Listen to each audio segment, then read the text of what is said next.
Regresamos con argumentos. Nuestras cuentas en redes sociales para que usted interactúe con nosotros son @argumentosgb en Instagram, @argumentos_gb en Twitter. Mi cuenta en ambas plataformas, @rosa_periodista. Estamos revisando los posibles escenarios de cara a un proceso electoral presidencial. Según el último informe presentado por Datincor y su presidente Jesús Seguías, nos ha estado acompañando en el programa y retomamos la conexión con él para conversar ahora sobre los hipotéticos escenarios polarizados. Este estudio, le recordamos, es el último de febrero de 2023 con una muestra de 1.200 personas entrevistadas. Retomamos la conversación, señor Jesús. Bueno, continuamos entonces. Fíjense este detalle, ¿no? En el escenario, digamos, donde la oposición está dispersada, fragmentada en varios candidatos, María Corina Machado tiene 17 puntos y Maduro tiene 16 y Benjamín Rauseo 12. Y luego más abajo, con menos de 10 puntos, están Rosales, Capriles, Guaidó, y otros como 10 candidatos más tienen menos de 2 puntos. Sí. Entonces, encontramos con que en el caso polarizado, o mejor dicho, en el anterior escenario, indudablemente Maduro tendría posibilidades de ganar porque la oposición no puede ir con el chavismo a una elección con un punto de ventaja.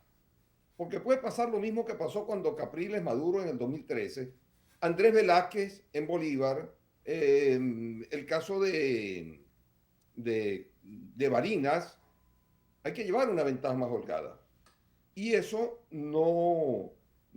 es decir, eso significa que la oposición tiene que unirse para que pueda derrotar al gobierno. ¿Qué pasa si se une la oposición? En un escenario de total unidad opositora, con un solo candidato opositor, Maduro tendría 21 puntos y María Corina Machado tendría 37 puntos. Es decir, 16 puntos de ventaja. Rauseo tendría 34 puntos versus 21 de Maduro y una diferencia de 13 puntos de ventaja. Sí. Manuel Rosales, 31 puntos, 10 puntos de ventaja. Capriles, 9 puntos de ventaja. Guanipa, 3 puntos. Y Guaidó, 1 punto apenas. Incluso Guaidó tendría hasta un punto de ventaja. La oposición no estaría bien. ¿Y esto qué significa esto?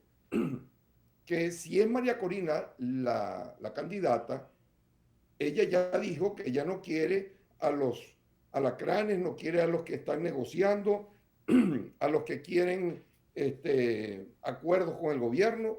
Y son varios los sectores que se han sentado con el gobierno, incluso partidos nuevos de centro, quizá como Fuerza Vecinal, como la Alianza del Lápiz, todos han tenido encuentros dentro del Palacio de Miraflores.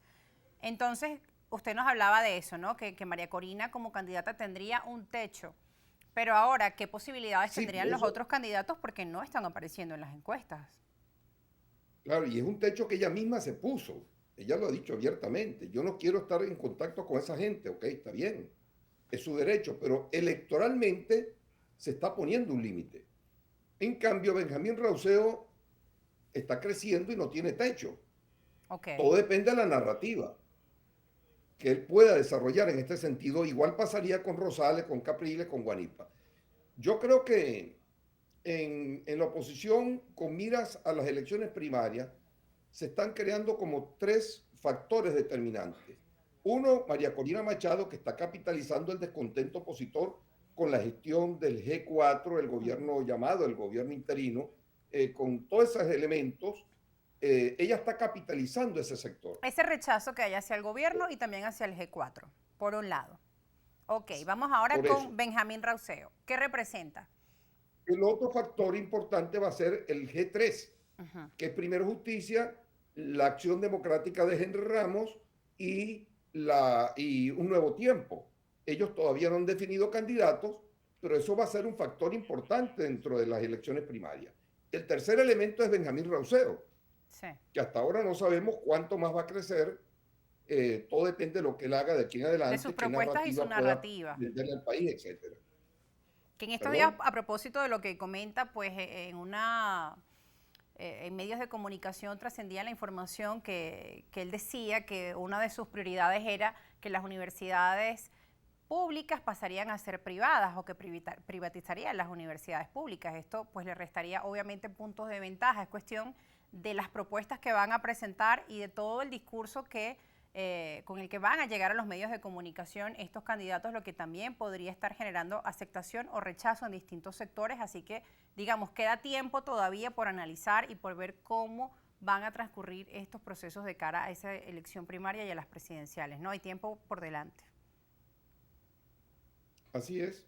Y bueno, ya veremos cómo se desempeña. Ahora, el tema de fondo de todo esto, Rosa, es el nivel de decepción que tiene Venezuela. Y como yo siempre he dicho, cuando los políticos de oficio fallan, los pueblos inventan. Y en este momento están en un proceso franco de invención, que todavía no ha terminado de definirse, ¿no? Sí. Se vislumbra un poco Benjamín Rauseo, pero no está totalmente definido aún. Hay mucha gente que no ha tomado partido, mucha gente que no ha decidido qué es lo que va a hacer en el 2024. Hay tiempo por delante y ya veremos lo que va a pasar de aquí a allá. Incluso podría aparecer una figura de outsider, por ejemplo, o insider, Cualquier alguien cosa. dentro de la No política que no sabemos. se haya manifestado hasta los momentos. No sabemos. Cualquier cosa puede pasar de aquí a allá. Pero yo creo que los políticos de oficio ameritan una gran reflexión, sin duda alguna. En Venezuela se resquebrajó toda la estructura política del país. No están dando resultados. Los venezolanos no sienten que le están dando respuesta a sus problemas. Muchos políticos están ensimismados en los asuntos del poder, en sus asuntos propios, personales, de carácter político, mientras la inmensa mayoría de los venezolanos está preocupada por el tema económico, el tema del desempleo, el tema del alto costo de la vida, de la inflación. Y eso también lo Todo eso revelan las está en las encuestas. preocupaciones máximas de los venezolanos. Eso ¿Quién también. responde ante eso? Es parte de lo que también reflejan sus estudios, que la principal preocupación de los venezolanos ahora es el tema de la inflación, que es otro de los titulares que veíamos en los medios de comunicación. Además preocupa mucho, señor Jesús Seguías, el tema de la desigualdad que pues ha venido aumentando, mientras unos, por ejemplo, en estos días de carnaval celebraban con grandes fiestas, cosa que también se aplaude y está bien que a muchas personas les vaya mejor incluso, pero contrasta mucho con la situación de un porcentaje muy alto de la población que lamentablemente el salario no les alcanza pues para abastecerse con la comida nada más. La canasta básica está muy lejana al tema del salario mínimo y es una pues obviamente de las grandes preocupaciones, ¿no? Eso de que la Venezuela se arregló o cuando vemos imágenes en medios de comunicación internacionales de un país que pareciera prosperar, pues la realidad es que hay muchos contrastes y mucho camino por superar en ese sentido. Así es. Y yo le he dicho, mire, yo le he dicho a mucha gente de oposición, amigos míos, les he dicho, mire, a quien más le conviene que levante la sanción y que se recupere la economía es a la oposición. Y estoy hablando de las sanciones económicas, no me meter con las demás sanciones para no entrar en conflicto y en dificultad Y en y en detalle. polémica. Las sanciones económicas están afectando a todo el mundo. Los empresarios privados que quieren arrancar a producir no pueden hacerlo porque tienen grandes limitaciones, sobre todo con las sanciones financieras. Esos son temas que tienen que discutirse. Y la oposición, ya que decidió que la ruta correcta es la ruta electoral, pues los votos importan. Y los votos que están en Venezuela de la oposición no son totalmente suficientes como para ganar contundentemente en una elección donde tienen que demostrar, digamos, una ventaja notable. Ese es el tema. Bien, ¿Y señores. cuál es la forma en que puede aumentar la votación la oposición? Hay dos maneras. Uno, pescando en la cantidad de chavistas descontentos. Dos, en esa gente que ya está decepcionada de todos los políticos. Pero tres, con los electores opositores que se fueron del país, que son casi 4 millones. La mitad de la población electoral opositora que existía en el 2013 ya no está en el país y no tienen capacidad de votar afuera. Y una gran Y cantidad de estoy seguro jóvenes que que el gobierno tampoco no va a están hacer, inscritos. el gobierno no va a hacer absolutamente nada para que voten. Nada. Es un número de 3 millones de Entonces, jóvenes que no están inscritos en el registro electoral. Señor Jesús Seguías, antes de despedirlo, quisiera pues también unir a nuestra conversación al secretario general del partido PINA, Irving Ríos, pues él también ha anunciado que va a participar en este proceso de primaria. Son muchos los partidos, muchos los nombres que están en este proceso y él nos va a dar su opinión sobre estas encuestas que se han venido realizando para que usted también nos dé su opinión. Vamos a escucharlo y revisamos antes de irnos a la pausa. Particularmente el caso de las primarias es bastante interesante, ¿no? Porque podemos ver que se han hecho algunas encuestas y las encuestas siempre van a dar punteando a una persona en particular y no hay algún tipo de coincidencia. Eso llama poderosamente la atención. También tenemos que recordar que la estadística no es una ciencia exacta. Ahora bien, nosotros hoy día sabemos qué es lo que quiere el país y aparte de eso también sabemos y conocemos las razones por las cuales la sociedad se ha venido desmovilizando políticamente. Ahora, viene la parte interesante, que es la parte nuevamente de lograr las condiciones y desarrollarle la estrategia para volver a compactar y politizar esa sociedad. Bien, ya nos hemos dado cuenta que las personas hoy día ya no apoyan a un político ni tampoco le dan un cheque en blanco. Hoy día la sociedad está pasando por una tensa calma donde está analizando el recorrido de cada uno de nosotros, las propuestas, los programas y las decisiones a tomar por cada uno de nosotros. Yo veo con muy buenos ojos el hecho de que hayan o existamos tantos precandidatos en este escenario porque nos va a poder permitir expresarle al país lo que nosotros tenemos por dentro y nos van a poder evaluar también en base a nuestro recorrido político. La sociedad ya está cansado del modelo político que se ha vivido durante 64 años y es la oportunidad de darle al país justamente ese político que pudiese hacer las cosas de manera distinta, que en base a su recorrido, sus programas, sus planes tengan la posibilidad de cohesionar a la sociedad en torno a un proyecto, que ese proyecto justamente es abandonar la estrategia política de dominación del individuo a través del fomento de la pobreza. Yo los llamaría a la reflexión con la siguiente frase de Sócrates, que él decía que el precio a pagar por desentenderse de la política es ser gobernado por los peores. Y lo mismo pasa en el condominio o en una empresa si eres accionista y no te involucras en los procesos. Entonces, definitivamente tenemos que involucrarnos. Un ejercicio donde tenemos que sacrificar un poquito del tiempo y tomarnos la molestia de investigar a cada uno de los precandidatos.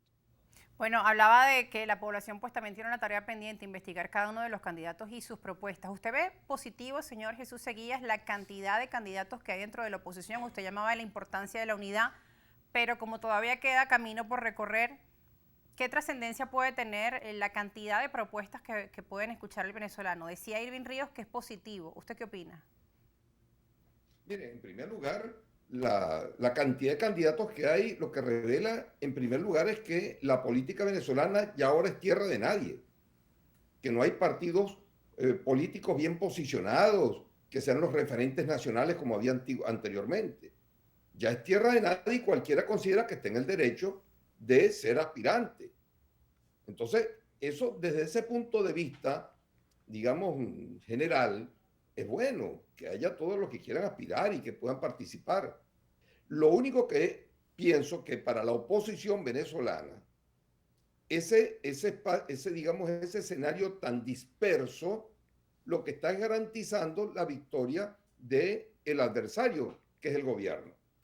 Sencillo, la única estrategia, digamos, la única estrategia coherente, o mejor dicho, la estrategia clave del gobierno para ganar en el 2024 es dispersar la votación opositora, es contribuir a que eso se disperse al máximo o que ellos mismos, sin que el gobierno haga nada, decidan hacerlo. Ya vimos, por ejemplo, que María Corina Machado decidió dividir la votación entre los puros, los impuros, los buenos, los malos, y obviamente que eso alegra muchísimo al gobierno. Pero al mismo tiempo tenemos que la otra parte de la oposición tampoco está convirtiéndose en un referente válido. Y todo ese fraccionamiento en las candidaturas, a la final, va a beneficiar al gobierno y al adversario en forma muy clara. En el 2021, en las elecciones regionales y municipales, la oposición obtuvo más votos que el gobierno y apenas pudo conquistar 4 gobernaciones. Sí. Pudo haber ganado 20 gobernaciones. Procesos. Y eso no ocurrió. Entonces, quienes tengan aspiración de un cambio, deben revisar todo. ¿Cuál es la propuesta que se va a hacer? ¿Y cómo va a ser el tema de un candidato único?